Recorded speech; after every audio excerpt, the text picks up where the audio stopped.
भृंगी ने करा। क्यों? शरीर के अंदर से मांस चले गया था, केवल अस्थियां बची, केवल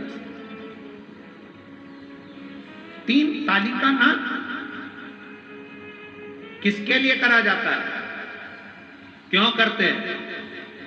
मेरे देव अधिदेव महादेव के चरणों में पहुंचने से पहले मेरे शंकर भगवान ने भी डमरू का नाद करना चाहा था, पर जब अमरनाथ जी की गुफा में मेरे शंकर भगवान पार्वती को कथा सुनाने बैठे, सर्प को छोड़ दिया, डमरू को छोड़ दिया, त्रिशूल छोड़ दिया, नाग छोड़ दिया। अगर अमरनाथ जाने वाले जितने यात्री होते हैं उनको ये सब पहाड़ी मिलती है, डमरू पहाड़ी, सर्प पहाड़ी, सब मिलेगा, सब कुछ मिलेगा, सब छोड़ा। चंद्र को भी त्याग दिया, कुछ नहीं था। नंदी को भी त्याग दिया, केवल पार्वती जी थी, शिव जी थे। तो भी शंकर को लगा कोई कथा ना सुन ले, इनको उड़ाने के लिए 3 ताली बजाना है। शंकर भगवान ने भी 3 ताली का नाद करा पार्वती को कथा सुनाने के लिए। क्यों पार्वती? क्योंकि पूर्व में मैं तुझे कथा सुनाने के लिए बैठता था, कहीं तुझे निंद्रा, कहीं काम, कहीं कुछ कुछ विकार उत्पन्न होता चले जाता था। सती बनकर तुझे कथा सुनाने ले गया, तेरा चित्त नहीं लगा, अहम आ गया था।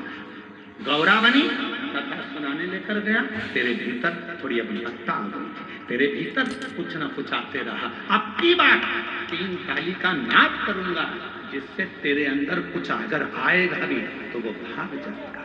और जो ताली बजी सबसे पहले पक्षी भाग। वो पक्षी कौन सा है? कहा अहंकार का, अभिमत्ता का, अभिमान का, तृष्णा का। ये पक्षी भागना चाहिए। कोई कोई लोग कह देते हैं मंदिर में ताली बजाओ तो शंकर जी डिस्टर्ब हो जाते हैं। अरे वो विद्वानों, तुम्हारी बुद्धि को कौन खा गया? ईमानदारी से बोलना। मैं साइड वाले को बोलता हूँ एक बार ताली बजा तो डिस्टर्ब नहीं होगे, ध्यान जाएगा कौन बजा रहा है, ध्यान जाएगा। अगर इतनी सी ताली से महादेव डिस्टर्ब हो गए तो तेरा क्या होगा कालिया? इतनी सी ताली से जो साधना में लगा रहता है, जिसको जगाने के लिए कामदेव बाणों पर बाण छोड़ता है तो समाधि नहीं टिकती। वो तुम्हारी ताली से समाधि डिस्टर्ब हो जाएगा। आश्चर्य, ताली से डिस्टर्ब।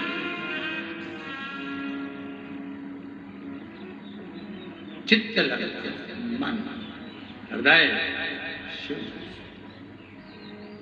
हम लोग तो कई बार कहते हैं एक्सक्यूज मी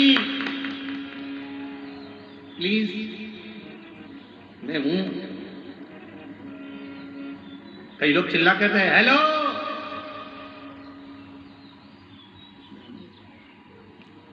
ओ बाबा, मैं हूं। उसी तरह बाबा के धाम में 3 बार ताली बजाने से हम शिव जी से कहते हैं बाबा हमारे भीतर के अहंकार, काम, आसक्ति, लोभ, तृष्णा सब हट जाए और मेरा मन आपके चरणों में लग जाए, आप मेरे, मैं आपका हो जाऊं। इससे ज्यादा कुछ नहीं। मैं आपका, आप मेरा, और कुछ नहीं। वो कहते हैं ना, अरे मैं हूं प्रेम रोगी, मेरी दवा तो करा, जाओ जाओ जाओ किसी वेद को जाओ। और कौन वो वेद है? कहा बताओ ना हमें लोगों, हमें दिल की बीमारी है, हमारा वेद तो दुनिया में वो एक डमरूधारी है, उसके सिवाय हमारा इलाज किसी के पास नहीं। कौन इलाज करे? कौन?